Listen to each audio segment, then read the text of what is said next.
Let's start with योनि व्यापद। योनि व्यापद का सामान्य निदान क्या है? ये अकॉर्डिंग टू चरक है, क्योंकि चरक में अलग से हमें योनि व्यापद चैप्टर आएगा।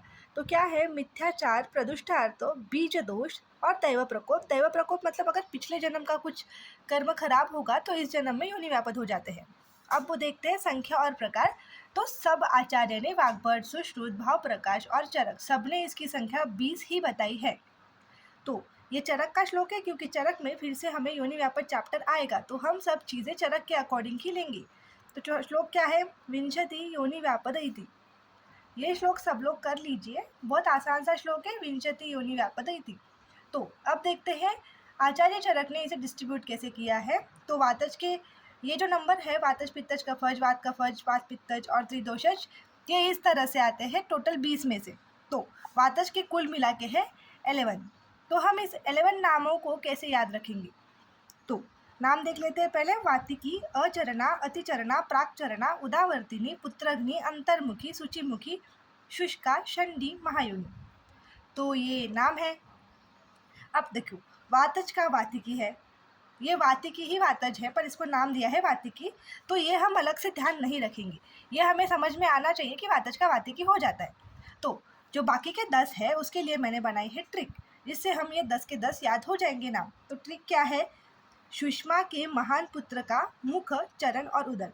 एक सुषमा नाम की औरत है, उसका जो पुत्र है वो महान है, और हम उसका क्या देख रहे हैं? पुत्र का मुख, चरण और उदर। तो सुषमा के महान पुत्र का हम क्या देख रहे हैं? मुख, चरण और उदर।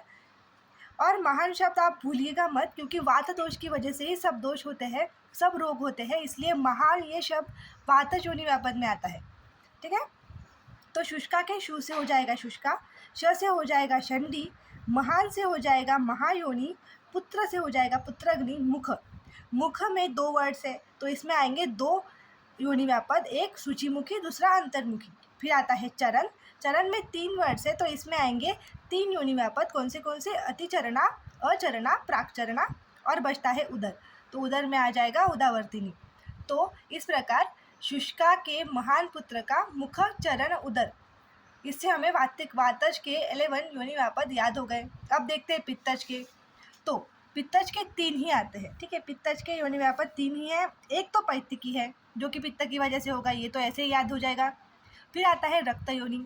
रक्त योनि मतलब देखो, पित्त और रक्त का आश्रय संबंध है, तो पित्तज के अंदर ही रक्त योनि भी आ जाएगा। आपको सिर्फ अलग से अरजस का ये नाम याद रखना है। और फिर आता है कफज, जो कि है श्लेष्मी की, त्रिदोषज, जो कि है सन्निपातिकी, ये ऐसे ही याद हो जाएगा।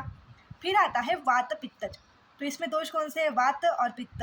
वात का वी और पित्त का पी। तो वात के वी से आ जाएगा वामिनी, पी से आ जाएगा परिप्लुता। वात पित्तज के वी, पी से, वात से आ जाएगा वामिनी, पी से आ जाएगा परिप्लुता। फिर आता है वात कफज। वात कफज को हम याद रखेंगे उपकरण, इस शब्द से। वात कफज को हम याद रखेंगे उपकरण, इस शब्द से। उपकरण के ऊपर से आता है उपप्लुता और करण से आता है कर्णिनी। तो इस प्रकार हमने 20 के 20 योनि व्यापद देख लिए हैं। तो मैं 5-5 के स्लॉट में सब योनि व्यापद एक्सप्लेन करूँगी। Thanks for watching.